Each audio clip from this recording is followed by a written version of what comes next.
মহিলা চোখের পানি ছেড়ে দিয়ে বসে, রাসূলুল্লাহ ইয়া হাবিবাল্লাহ, আমার স্বামী শাহাদাত বরণ করছে, আমার দুঃখ না। আমার বাবা শাহাদাত বরণ করছে, আমার দুঃখ না। ইয়া রাসূলুল্লাহ ইয়া হাবিবাল্লাহ, আমার সন্তান শাহাদাত বরণ করছে, আমার দুঃখ না। আপনি রাসূল বেঁচে আছেন, এটাই আমার জন্য বড় সান্ত্বনা। সুবহানাল্লাহ। আপনি মুহাম্মদুর রাসূলুল্লাহ সাল্লাল্লাহু আলাইহি ওয়াসাল্লাম যদি শাহাদাত বরণ করেন, तमाम পৃথিবী অসহায় হয়ে যাবে। রাসূলের কাছে বলতে হবে, ইয়া রাসূলুল্লাহ ইয়া হাবিবাল্লাহ, আমরা নেক আমল করব কম, কিন্তু নেকি পাবো বেশি। আমল করব কম, সওয়াব পাবো বেশি। এমন কি আমল আপনার কাছে জানা আছে? আমাদেরকে বলে দেন। এইমাত্র রব্বুল আলামিন জিবরীলের মাধ্যমে আমার কাছে একটা বার্তা পাঠিয়ে দিয়েছেন। আমি তোমাদের এমন একটা ব্যবসার কথা বলে দেব, এমন একটা আমলের কথা বলে দেব, যে আমল তোমরা যদি তোমাদের জীবন দশে করতে পারো, তাহলে তোমাদেরকে আর জাহান্নামে যাওয়া লাগবে না। সুনা তোমার নামে হয় ও গো দয়াময়। এইচ.এম. মাসুম বিল্লাহ নোমান। উহুদ যুদ্ধের পর ইসরায়েল নাযিল হয়। উহুদের যুদ্ধে আল্লাহ রাসূল নিজেই ছিলেন সেনাপতি। কাফেরদের প্রধান ছিল আবু সুফিয়ান। এই যুদ্ধে মুসলমানদের সংখ্যা ছিল 1000 আর কাফেরদের সংখ্যা ছিল 3000। এখন এই মুসলমানদের 1000 সংখ্যা থেকে আব্দুল্লাহ ইবনে উবাই মুনাফিকের সর্দার মানুষের পিছনে পিছনে মিথ্যা অপবাদ দিয়ে 300 মানুষ সেখান থেকে নিয়ে চলে আসছে। তারা বলছে যে যুদ্ধে গেলে আমরা মৃত্যুবরণ করব, আমরা শহীদ হয়ে যাব, আমাদের পরিবার এতিম হয়ে যাবে, বিভিন্ন কথা বলে 300 সেখান থেকে নিয়ে চলে আসছে। আছে আর 700।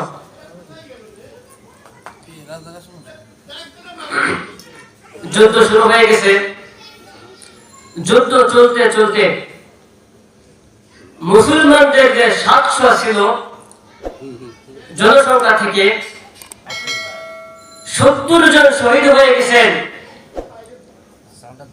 আবার 70 জন আহত হয়ে গেছেন। এখানে 140 জন শেষ। 70 জন শহীদ হয়ে গেছেন আর 70 জন আহত পড়ে আছে এক অবস্থায়। এই অবস্থায় হঠাৎ মদিনার বুকে প্রচার হয়ে গেল, আল্লাহ রাসূল দুনিয়াতে নাই, তিনি শাহাদাত বরণ করছে।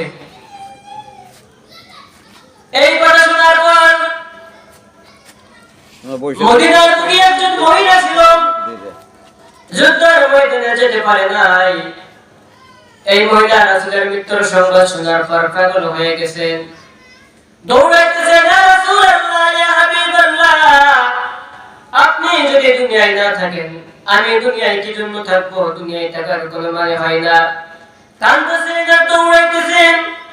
উহুদের ময়দান থেকে দৌড়াইতে কিছু মানুষ উহুদের ময়দান থেকে ফিরে আসতেছে। তাদের সঙ্গে দেখা, ও ভাইরা, আমার রাসূল কেমন আছেন? মানুষগুলো ডাকে বলে, মহিলা, উহুদের ময়দানে তোমাদের যাওয়ার আর দরকার নাই, কারণ অনেক চেষ্টা করেও তোমার স্বামীকে আমরা বাঁচাইতে পারি নাই। আমরা চেষ্টা করেও তোমার স্বামীকে বাঁচাইতে পারি নাই, তোমার স্বামী মৃত্যুবরণ করছে, শাহাদাত বরণ করছে। মহিলা বলছে, আমি আমার স্বামীর কথা শুনতে চাই না, আমার রাসূল কেমন আছে শুনতে পেলাম। আমার রাসূল নাকি শাহাদাত বরণ করেছে, সত্য নাকি? এই যুবক মানুষ বলে, আমরা জানি না, তবে আমরা সংবাদ পেয়েছি আমার রাসূল আর দুনিয়াতে নাই। আমার সামনে দৌড়াইতেছেন, আবার একবার মুমিন ব্যক্তিদের সঙ্গে দেখা হয়ে গেল। এই মুমিন ব্যক্তি বলছে, বোন, কোথায় যাচ্ছ? আমরা অনেক চেষ্টা করে তোমার বাবাকে জিন্দা রাখতে পারি নাই, তোমার বাবা শাহাদাত বরণ করছে। মহিলা বলছে, ভাই, আমার বাবা শাহাদাত বরণ করছে নাকি বেঁচে আছে আমরা দেখার প্রয়োজন নেই, শুনতেও চাই না। আগে বলো আমার রাসূল মুহাম্মদুর রাসূলুল্লাহ সাল্লাল্লাহু আলাইহি ওয়াসাল্লাম কেমন আছে? আবার সামনের দিকে দৌড়ে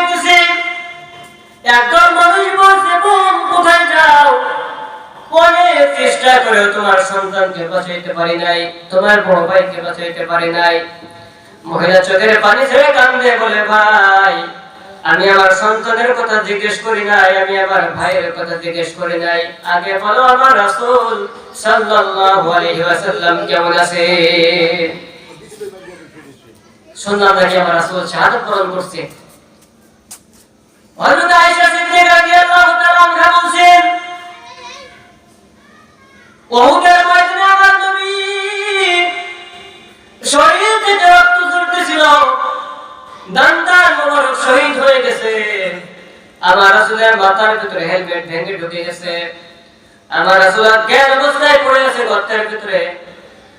আয়েশা সিদ্দিকা রাদিয়াল্লাহু তাআলা আনহা বলে, আমি যে দেখি আমার স্বামী মুহাম্মদুর রাসূলুল্লাহ সাল্লাল্লাহু আলাইহি ওয়াসাল্লামের মাথা নিচের দিকে আর পা উপরের দিকে অজ্ঞান অবস্থায় পড়ে আছে। দৌড়াইতে দৌড়াইতে মহিলা গন্তব্যে পৌঁছে গেছেন। আসসালামু আলাইকা ইয়া রাসূলুল্লাহ, ইয়া রাসূল আপনার অবস্থা কি? আল্লাহর নবী দুইটা চোখের পানি ছেড়ে দিয়েছে। ও বৃদ্ধ, ও আমার বোন, হাজার চেষ্টা করেও তোমার বাবাকে বাঁচাইতে পারি নাই, হাজার চেষ্টা করেও তোমার স্বামীকে বাঁচাইতে পারি নাই, হাজার চেষ্টা করে তোমার সন্তানকে বাঁচাইতে পারি নাই, তারা শাহাদাত বরণ করছে। মহিলা চোখের পানি ছেড়ে দিয়ে বসে, রাসূলুল্লাহ ইয়া হাবিবাল্লাহ, আমার স্বামী শাহাদাত বরণ করছে, আমার দুঃখ না, আমার বাবা শাহাদাত বরণ করছে, আমার দুঃখ না। ইয়া রাসূলুল্লাহ ইয়া হাবিবাল্লাহ, আমার সন্তান শাহাদাত বরণ করছে, আমার দুঃখ না, আপনি রাসূল বেঁচে আছেন, এটাই আমার জন্য বড় সান্ত্বনা। সুবহানাল্লাহ, আপনি রাসূল বেঁচে আছেন, এটাই আমার সবচেয়ে বড় সান্ত্বনা। ইয়া রাসূলুল্লাহ ইয়া হাবিবাল্লাহ, আমার বাবা মারা গেছে, আমার বাবা খুঁজে পাবো, স্বামী মৃত্যুবরণ করতে স্বামী খুঁজে পাবো, সন্তান মারা গেছে সন্তান পাবো, কিন্তু আপনি মুহাম্মদুর রাসূলুল্লাহ সাল্লাল্লাহু আলাইহি ওয়াসাল্লাম যদি শাহাদাত বরণ করেন, तमाम পৃথিবী অসহায় হয়ে যাবে। হে রাসূলুল্লাহ, আপনি বেঁচে আছেন, এটাই আমার সবচেয়ে বড় সান্ত্বনা। নবী করিম সাল্লাল্লাহু আলাইহি ওয়াসাল্লাম উহুদের ময়দান থেকে ফিরে আসলেন। জোহরের নামাজে রক্ত হয়ে গেছে, সাহাবায়ে কেরাম মসজিদের ভিতরে নামাজের জন্য অপেক্ষা করতেছে। নবী করিম সাল্লাল্লাহু আলাইহি ওয়াসাল্লাম নামাজে আসলেন, নামাজ শেষ করলেন, হুজরার ভিতরে প্রবেশ করলেন। সাহাবায়ে কেরাম বলতেছেন, ও সাহাবারা, আমরা এমন কিছু আমল করতে চাই, রাসূলের কাছ থেকে এমন কিছু আমল শুনতে চাই, আমল করব কম, সওয়াব পাবো বেশি, কাজ করব কম, নেকি পাবো বেশি। এমন কিছু আমল যদি আমরা রাসূলের কাছ থেকে শুনতে পাই, তাহলে জান্নাতে যাওয়া আমাদের জন্য সহজ হয়ে যাবে। কিন্তু রাসূলের কাছে জিজ্ঞেস করবে কে? জিজ্ঞেস করার সাহস পাই না, কারণ রাসূলের তখনো পর্যন্ত মাথার থেকে রক্ত ঝরতেছিল, মুখ থেকে রক্ত ঝরতেছিল, নাক দিয়ে রক্ত ঝরতেছিল।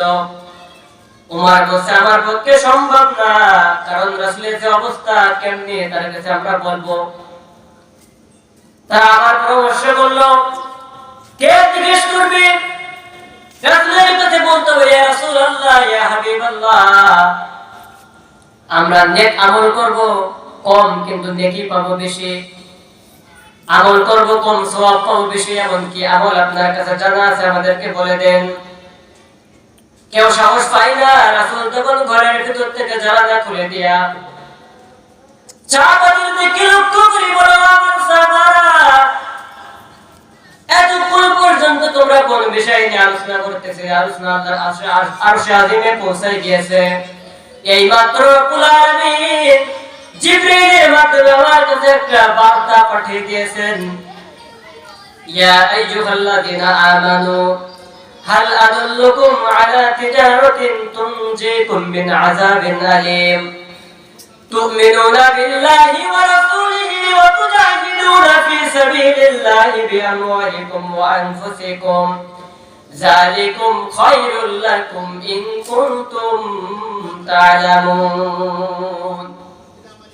রাসূল বলেছে, এই মাত্র জিবরিল আমিন আমার কাছে আসছে আর এই আয়াত আমার কাছে পাঠ করে শোনায় গেছেন, এ আইয়ুহাল্লাযিনা আমানু, ওহে যারা ঈমানের দাবি করো, যারা ঈমানদার, হাল আদুল্লুকুম আলা তিজারাতিন তুনজিকুম মিন আযাবিন আলীম, আমি তোমাদের এমন একটা ব্যবসার কথা বলে দেব, এমন একটা আমলের কথা বলে দেব, যে আমল তোমরা যদি তোমাদের জীবন দশে করতে পারো তাহলে তোমাদেরকে আর জাহান্নামে যাওয়া লাগবে না। সাহাবা বলছে, ইয়া রাসূলুল্লাহ, ইয়া হাবিবাল্লাহ, সেই আমলটা কি আমরা জানতে চাই। সঙ্গে সঙ্গে রাসূল বললেন, তুমিনুনা বিল্লাহি ওয়া রাসূলিহি ওয়া তুজাহিদুনা ফি সাবিলিল্লাহি বিআমওয়ালিকুম ওয়া আনফুসিকুম, যালিকুম খায়রুল লাকুম ইন কুনতুম তা'লামুন।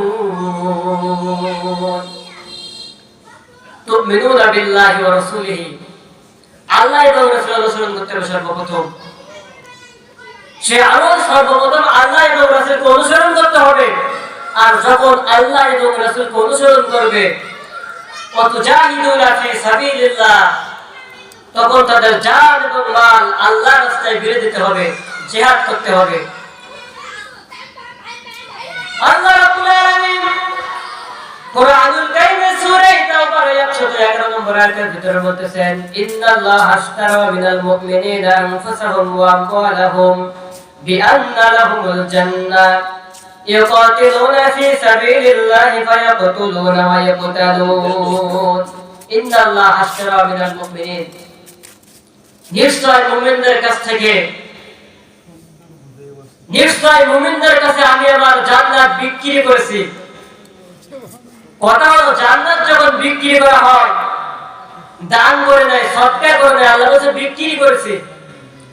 তাহলে আল্লাহ যখন জান্নাত আমার কাছে বিক্রি করছে, বিনিময়ে আমার কাছ থেকে কিছু নেবে অবশ্যই, কারণ আমরা দান করি নাই, সদকা করি নাই, বিক্রি করছে আমার কাছে।